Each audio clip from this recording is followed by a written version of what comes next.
Hello friends, welcome to my tutorial study by Diksha Singh. उम्मीद करती हूँ आप सभी स्वस्थ होंगे और अच्छे होंगे। तो आज के इस सेशन में जितने भी प्रश्न हैं वो आपके एग्जाम में कई बार रिपीटेड हैं और आज देखने को आपको मिल सकता है कि कौन सा प्रश्न कौन से एग्जाम में और किस सन में पूछा गया है। इसलिए वीडियो को बिना स्किप किए फ्रेंड पूरा देखिएगा, क्योंकि कोई भी प्रश्न आपके एग्जाम में बहुत ही अच्छा रोल प्ले कर सकता है और आपकी तैयारी की दृष्टि से भी आज का सेशन बहुत ज़्यादा इंपॉर्टेंट है। तो चलिए फटाफट बढ़ते हैं अपने पहले प्रश्न की तरफ। पहला प्रश्न आपकी स्क्रीन पर है, अंग्रेजी ईस्ट इंडिया कंपनी द्वारा लड़े गए युद्ध में कौन सा युद्ध सर्वाधिक निर्णायक था। अंग्रेजी ईस्ट इंडिया कंपनी द्वारा लड़े गए युद्ध में कौन सा युद्ध सर्वाधिक निर्णायक था। आपका उत्तर यहाँ पे होता है बक्सर की लड़ाई। ये एग्जाम में आपके यूपी पीसीएस के एग्जाम प्री में पूछा है 2016 में। तो अंग्रेजी ईस्ट इंडिया कंपनी द्वारा लड़े गए युद्ध में कौन सा युद्ध सर्वाधिक निर्णायक था, तो वह था आपका बक्सर का। नेक्स्ट आपसे पूछता है, बक्सर की लड़ाई के समय बंगाल का नवाब कौन था। बहुत ही महत्वपूर्ण प्रश्न है ये, बहुत ही महत्वपूर्ण प्रश्न है कि बक्सर की जब लड़ाई हुई थी उस समय बंगाल का नवाब कौन था। तो आपका उत्तर यहाँ पे होता है मीर जाफ़र, मीर जाफ़र। नेक्स्ट प्रश्न की तरफ बढ़ते हैं। नेक्स्ट प्रश्न आपकी स्क्रीन पर है, कौन सा एक मुगल सम्राट द्वारा नियुक्त बंगाल का अंतिम गवर्नर था। कौन एक मुगल सम्राट द्वारा नियुक्त बंगाल का अंतिम गवर्नर था। आपका उत्तर यहाँ पे होता है मुर्शीद कुली खान, मुर्शीद कुली खान। और आप सभी देखते रहिए कि कौन सा प्रश्न किस एग्जाम में पूछा गया है वह नीचे लिखा गया है, तो इस चीज़ को ध्यान में रखते हुए आप प्रश्नों को बहुत ध्यान से पढ़िएगा। नेक्स्ट प्रश्न आपकी स्क्रीन पर है, पलासी के युद्ध का मैदान स्थित है। पलासी के युद्ध का मैदान स्थित है, तो कहाँ स्थित है। यह स्थित है आपके पश्चिम बंगाल में। नेक्स्ट, किसे स्वर्ग से उत्पन्न सेनानायक कहा जाता है। किसे स्वर्ग से उत्पन्न सेनानायक कहा जाता है। आपका उत्तर यहाँ पे होता है Robert Clive, Robert Clive. Next, सम्राट शाह आलम द्वितीय ने कब ईस्ट इंडिया कंपनी को बंगाल, बिहार तथा उड़ीसा की दीवानी प्राप्त की। सम्राट शाह आलम द्वारा द्वितीय ने कब ईस्ट इंडिया कंपनी को बंगाल, बिहार तथा उड़ीसा की दीवानी प्रदान की। तो आपका उत्तर यहाँ पे होता है 12 अगस्त 1765 में, 12 अगस्त 1765 में। और आप ध्यान दीजिएगा, ये प्रश्न जो है आपके दो एग्जामों में रिपीटेड है। कितने एग्जामों में रिपीटेड है, तो दो एग्जामों में रिपीटेड है। वो कौन कौन सा है आपका एग्जाम, आप यहाँ पे देख सकते हैं। बीपीएससी प्री के एग्जाम में प्रश्न आपका 2 बार रिपीटेड है। चलिए बढ़ते हैं अगले प्रश्न की तरफ। अगला प्रश्न आपकी स्क्रीन पर है, भारत में ब्रिटिश साम्राज्य का संस्थापक कौन था। भारत में ब्रिटिश साम्राज्य का संस्थापक कौन था। आपका उत्तर यहाँ पे होता है Lord Robert Clive, Lord Robert Clive. Next प्रश्न आपकी स्क्रीन पर है, पलासी का युद्ध किस वर्ष लड़ा गया। तो पलासी के युद्ध की अगर बात करें तो ये आपके 1757 ईस्वी में लड़ा गया था। कब लड़ा गया है, 1757 ईस्वी में। नेक्स्ट, किस शासक ने ईस्ट इंडिया कंपनी को 1765 में दीवानी प्रदान की थी, वह था।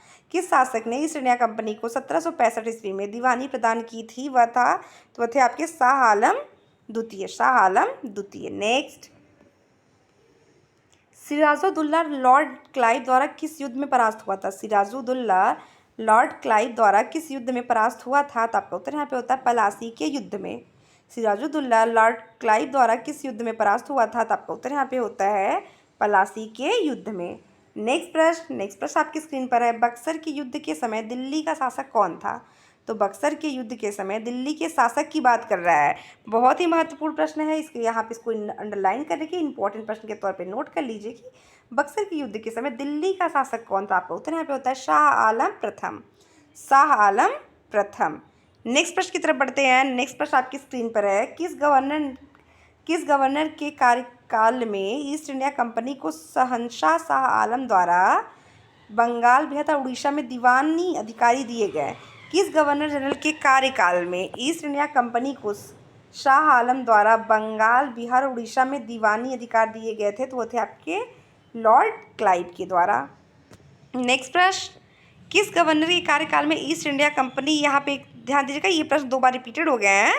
तो चलिए बढ़ते अपने अगले प्रश्न की तरफ। अगला प्रश्न आपकी स्क्रीन पर है, किसने 1765 ईस्वी में ईस्ट इंडिया कंपनी को दीवानी के अधिकार प्रदान किए। तो वो थे आपके मुगल बादशाह शाह आलम, मुगल बादशाह शाह आलम। नेक्स्ट प्रश्न आपकी स्क्रीन में, किसने अपनी राजधानी मुर्शिदाबाद से मुंगेर स्थानांतरित की थी। तो किसने अपनी राजधानी मुर्शिदाबाद से मुंगेर स्थानांतरित की थी। आपका उत्तर यहाँ पे होता है मीर कासिम।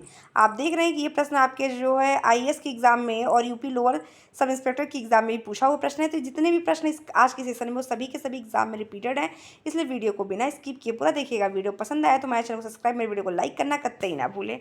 नेक्स्ट प्रश्न आपसे पूछ रहा है, वर्ष 1765 में दीवानी प्रदान किए जाने के बाद सबसे पहले किस पर्वतीय जनजाति के संपर्क में आए? ध्यान दीजिएगा, 1765 दीवानी प्रदान किए जाने के बाद ब्रिटिश सर्वप्रथम किस पर्वतीय जनजाति के संपर्क में आए थे? तो वह थे आपके खासी, वह थी आपकी खासी जनजाति। नेक्स्ट आपसे पूछता है, इलाहाबाद की संधि के बाद रॉबर्ट क्लाइव ने मुर्शिदाबाद का उप दीवान किससे बनाया था? इलाहाबाद की संधि के बाद ने रॉबर्ट क्लाइव ने मुर्शिदाबाद का उप दीवान किसे बनाया था? आपका उत्तर यहाँ पे होता है मोहम्मद रज़ा खान को, मोहम्मद रज़ा खान को। नेक्स्ट आपसे पूछता है, वांडीवास का युद्ध जो 1760 में था, कई कई एग्जाम में पूछता है ना कि कौन सा युद्ध किस सन में हुआ था, तो याद करिएगा वांडीवास का जो युद्ध था वह 1760 में हुआ था। किसके मध्य लड़ा गया था? तो ये ब्रिटिश और फ्रेंच के बीच लड़ा गया था। नेक्स्ट प्रश्न आपकी स्क्रीन पर है, कौन सा युद्ध जिसने भारत में ब्रिटिश प्रभुत्व को प्रारंभ किया? कौन सा युद्ध था जिसने भारत में ब्रिटिश प्रभुत्व को प्रारंभ किया? आपका उत्तर यहाँ पे होता है प्लासी का युद्ध। आपका उत्तर यहाँ पे होता है प्लासी का युद्ध। नेक्स्ट, किसने भारत में अंग्रेजों का सर्वाधिक विरोध किया? किसने भारत में अंग्रेजों का सर्वाधिक विरोध किया? आपका उत्तर यहाँ पे होता है मराठा। आपका उत्तर यहाँ पे होता है मराठा। नेक्स्ट, वह कौन सा युद्ध था जिसने अंग्रेजों के भारत में प्रभुत्व को संस्थापित किया था? वह कौन सा युद्ध था जिसने अंग्रेजों के भारत में प्रभुत्व को संस्थापित किया था? आपका उत्तर यहाँ पे होता है बक्सर का युद्ध। बक्सर का युद्ध। आज के सेशन में बस इतना, मिलते हैं आपसे नेक्स्ट बार, तब तक के लिए धन्यवाद।